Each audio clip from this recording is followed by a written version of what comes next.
Сэтгүүлчтэйгээ ярилцдаг үзэг нэвтрүүлгийн шинэ дугаар танд хүрч байна. Энэ удаагийнхаа нэвтрүүлгийг бид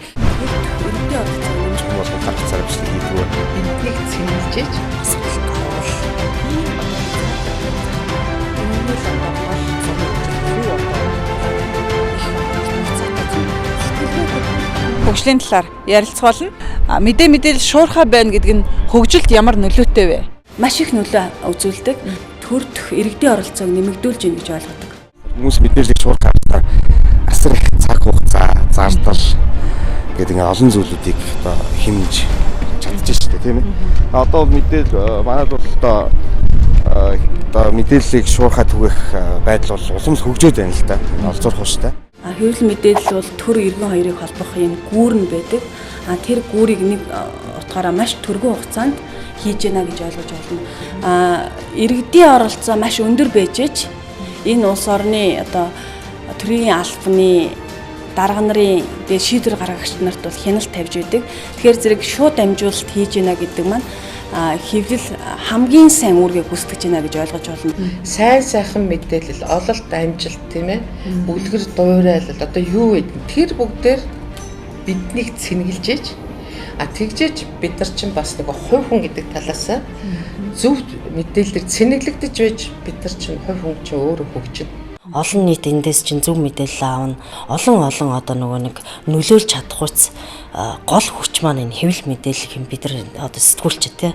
Хамгийн гол нь энэ дээр харин нэг юм юу ажиглагдаад байна уу гэхээр манай хэвлэлийнхэн маань сэтгүүлчд маань байгаль орчны асуудал хөндөх одоо тэр сэдвийг хөөх болохоор зөвхөн одоо нэг асуудал гарвал зөрчил гарвал тий зөвхөн тэр үед нь л ингээд бөөнөөрөө ингээд бүгд дуурах биш байнга одоо дуурч байгаа чи байнга одоо хүндэж байгаа чи тэгхийн бол энэ маань угаасаа ингээд энэ маань аль талаараа холбогдоод бидний бас л нэг хөгжил доктортой амьдрах нэг суурь маань болж өгöd хэвлэлийнхэн маань үүргээ гүйцэтгэж явааг нь л нэг илрэл. Ийм одоо хязгаарлагдмал зах зээлтэй үед бол телевизүүд одоо үзэгчдийн хүсэж байгаа тэр соён гэгэрүүлэх танин мэдүүлэх тэр контентуудыг хийж чадахгүй.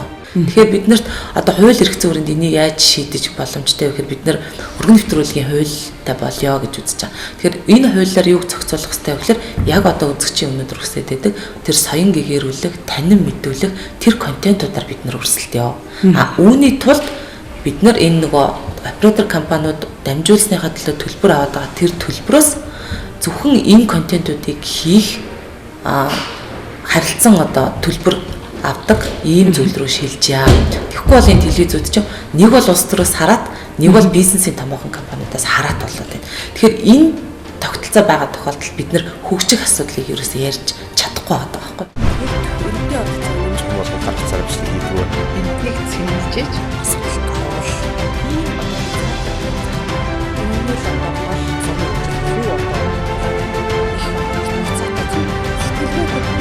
улс орны хөгжилд одоо саад болж байгаа, хөгжлийг ухрааж байгаа ямар хүчин зүйлүүд байна гэж хардаг бай.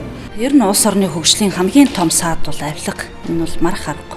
Энийг бол бид нар ерөөсөө хин хөнгөө мэдчихэж байгаа шүү дээ. Өнөөдөр тухайлбал зүгээр нэг төрийн албан хаагч юм уу? Төрийн албаны одоо нэг хилцээний дарга, газрын дарга тий. За бүр дээшлээ гэхэд одоо ерөнхий газрын ч гэдэг юм уу? Яамны одоо тэр албан тушаалтангууд гэхэд цалингаараа ерөө ажиллаад амьдраад гэдэг ингээд үзэх юм бол бид нар шиг л өнөөдөр явж явах ёстой байх гэж боддоггүй. Гэтэл нөгөө нэг албан тушаалтнуудын хоом тийм ээ хөрөнгө оруулалтын мэдүүлгийг ингээд харахад хаанаасаа энэ бүхэн ингэж унж ороод идэв юм бэ? Ямар одоо хөрөнгөөрөө тэр их хүнтэй байшинг авсан байдгийг, тэр олон машиныг авсан байдгийг гэдэг ийм асуултууд бол яах аргагүй хүмүүсийн дунд бий болдог. Энэ бол болох ёстой. Өнөөдөр бол яах аргагүй авилга. Тэр хүн суртал хоёр. Энэ бол ялангуяа одоо үйлчлэгээний салбартууд бүр илүүтэй харагдав. Яг дургшлахгүй байгаа юм бэ гэдгийг би бол тэгш бус хуваарлттай л холбож үздэг юм л та. Улсын сургуулиуд нь дотроо сайн сургууль муу сургууль гэж хуваагдчихдаг. Энэ л одоо бидний нөгөө ялгаатай нийгмийг болгоод байгаа тэгш бус хуваарлт болоод байгаа. Энэний л одоо гол огцоо гэж би хараад байдаг. Улс орны хөгжлийг хойш нь татж байгаа зүйлүүд гэвэл одоо улс төрчдөөс шалтгаалаад улс орны хөгжил цаашаа явах гэдэг юм л та. Улсын хурлд сонгогдсон гишүүдийн байгаа байдал хандлага байна. Хамгийн одоо эхний одоо хөгжлийг гацаагч гэх юм бол улсын их хурлын гишүүдийн цаг барилт. Маш одоо хумгай байна. Маш төрийн ажлыг ёс зүй этикгүй хийж ийн тийм ээ. Одоо ингээл янз янз юм их сонсогдож шүү дээ. Тэгэл энэ болгоноос эхлээл одоо нэгэн цагт төрийн сүлд өршөө гэдэг мөрөгдөг байсан ахмадууд маань одоо ингээд төр бол үн цэний алдчихлаа л тийм. Ажилдаа хандж байгаа хандлага маш буруу байна. Дээр нь улсын хурлын гишүүд өөрснөө ёс зүйгүй байна тий. Жижиг дунд үйлдвэрийг дэмжих сангийн мөнгийг өөрснөө халаасалчихсан, хүчин онгийн хэрэгт холбогддог, хүн зодсон хэрэгт холбогддог ч гэдэг юм уу тий. Адаглал одоо чуулганы танхимдаа үг хэлээрээ учраа олчих ёстой хүмүүс хуруу гараа зойлгож бие биенлүүгээ салааж үзүүлдэг ийм ёс суртахууны доголдолтой ийм хүмүүсийг одоо Монгол улсын парламентод ард түмэн сонгосон байна тий. Энэ бүхнээс харахад бол нэг хөгжил яриад урагшлаад ах зүйл бол харагдахгүй. Улс орны хөгжил гэхээр мэдээж миний үзээр хамгийн харж байгаа зүйл гэхээр хувь хүний ухамсарын асуудал юм болов гэж бодож байгаа байхгүй юу? Хит одоо бид хэд бэлэнч сэтгэлгээнд тулгуурласан болов ялангуяа тий бүх одоо хүн за ялангуяа залуучууд бид хэд яах ёстой вэ гэхээр ухамсарын аягүй зөв болох ёстой. Улс орны хөгжил Улаанбаатарын хөгжил од надаас эхэлнэ. Тэгэхээр би өөрөө зөв байж би өөрөө зөв үлгэр дуурайл үзүүлж улс орны хөгжил илүү одоо Улаанбаатарын хөгжил илүү одоо өргөн хүрээнд илүү сайн цэцгэлэх юм болов уу гэж харж байна. Боловсралгүй иргэдтэй яаж ч одоо хотын соёл ярих хэрэггүй болчихж байгаа тийм. Дээрээс нь дахиад бидний хөгжлийн чиг хандлагыг бас ярих ямар ч боломжгүй болчиход. Хөгжил гэдээ ярихаар бол хүмүүс их урт хугацаатай зүйлийг ярьдаг. Гэтэл одоо Монгол улсад бол хөгжил гэдэг маань за дээрэс нь төлөвлөлт гэдэг маань бараг 4 жилээр л яваад 4 жилийн циклээр сонгуулийн хооронд урт хугацаанд энэ хөгжлийн бодлогоо ярихгүйгээр яг өнөөдрийн байдлаар явах юм бол тийм одоо ойрын хугацаанд бол хөгжил тийм ойрхон харагдахгүй байна л да.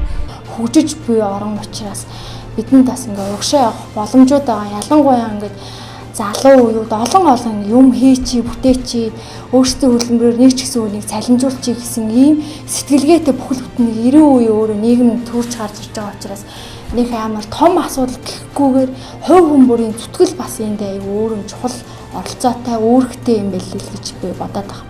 Хүнээ бодсон тэр бодлогыг л манай улс орон илүү бариасаа, илүү барьж яваасаа гэж боддیں۔ Нэгдүгээрт, хоёрдугаарт би энэ ээж нарыг өмгөөлсөн л доо. Одонтой ээжүүдийн мөнгийг хатгаарсан халамж гэж үзэж байна.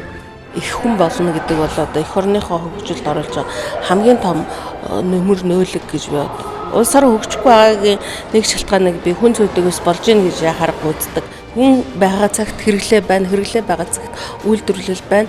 Үйлдвэрлэл байгаа цагт улс орны хөгжил хурдан ахир дэвших юм а гэж би ингэж хардаг. Хүн ажиллаж чаддаг, бас амарч чаддаг. Ийм л амьдралыг одоо бий болгож чадсан тэр орчныг би хөгжил гэж хараад байдаг байхгүй. Тэгэхээр манай нэвтрүүлгийн бас нэг зорж тэмүүлж байгаа зүйл бол хэвлэл мэдээллийн салбарт ажиллаж байгаа сэтгүүлчид маань өөрсдийнхөө бичиж байгаа нийтлэл нэвтрүүлэг сурвалжлаганда өөрийнхөө үзэл бодлыг одоо тусгах боломж байдгүй, дүгнэх боломж байдгүй. Энэ бол сэтгүүлчийн бас нэг ёс зүйтэй холбоотой, сэтгүүл зүйн онолтой холбоотой. Энэ нэвтрүүлгээрээ дамжуулж бол бид нэр сэтгүүлчийнхаа үзэл бодлыг, хөгжлийн талаарх энэ үзэл бодлыг үзэгчдэд олон нийтэд хүрэхийг зорж байгаамаа. Бидний нэвтрүүлэгт анхаарлаа хандуулсан танд баярлалаа.